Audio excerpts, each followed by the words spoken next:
If you own a rental property in Katy, Texas, and 2026 is the year you're finally thinking about cashing out, this video is going to save you from the single most expensive surprise landlords hit at the closing table. I'm Nikki Barker, a realtor with the Barker Group at Keller Williams Signature here in Katy and in Overpaying County. And I work with landlords and investors on exactly this: how to sell a rental without handing back more than you have to it in taxes. Let's get into it. First question: what taxes are you actually looking at when you sell a rental in Katy? There are two different types. The first is capital gains. That's the tax on your profit, the difference between what you sell for and your adjusted basis. That one most people expect. The second is the one that catches landlords off guard every single time: depreciation on recapture. Every year you owned that rental, you got to deduct depreciation. It lowered your taxable income, which was great, but when you sell, the IRS recaptures that benefit. For building structure, that recaptured amount is taxed at a rate capped at 25%. And here's the part that really stinks: that tax is due on the year you sell, whether or not you reinvest the money. Now, some good news. If you're selling here in Texas, we have no state capital gains tax. None. So while a landlord selling in California and is stacking state tax on top of federal, you're only dealing with federal bill here in Texas. That's a real advantage, and it's worth building into your math. So how do you actually reduce or defer what you owe? The most powerful tool for most landlords is a 1031 exchange. Here is how it works.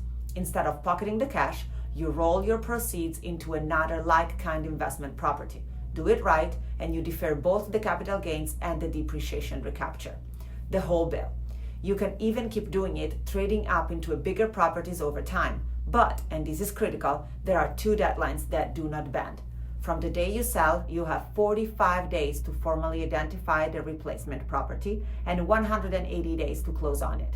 Miss the 45-day window and the entire exchange is disqualified. That's why smart investors line up their investment property before they ever even list. Let me talk about the Katy market itself, because timing matters. Right now, in 2026, Katy is a balanced market. The median single-family price is right around $355,000, and homes are selling roughly 3 to 6 weeks when they're priced correctly. Inventory has climbed to multi-year highs across Greater Houston, so buyers have more choices than they did in 2022. What does that mean for you as a seller? It means pricing accuracy is everything. A rental that's priced in today's comps and shows well will still attract strong offers. One that's priced on what neighbor got 2 years ago will sit. Here is a question I get a lot: should you sell or should you keep renting? Honestly, it depends on your numbers. Katy rents have actually softened a little. They eased in the early 2026, even though they're still up big since 2021. So the easy rent growth of recent year has flattened.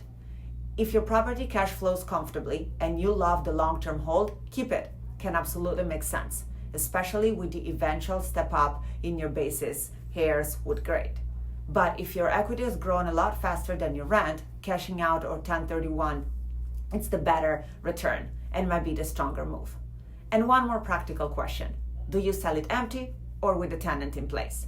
If you deliver it vacant and stage, you open up to owner-occupant buyers, who are the biggest pool and usually pay the most. If you keep a tenant with a solid lease, you're marketing to investors who want instant cash flow. In a balanced market like this one, going after owner-occupants usually widens your buyer pool. So here's the bottom line. In a balanced 2026 market, how you structure the sale often affects your net more than squeezing out a little extra on price. Plan the tax exit first, talk to a CPA, model your recapture, decide whether 1031 makes sense, and then list. That order is what keeps your money in your pocket. If you have got a rental in Katy and you want to talk through your options, I'm Nikki Barker with the Barker Group at Keller Williams Signature. The full written breakdown is in the link below. Reach out anytime and let's make sure your exit structure before your sign goes in the yard.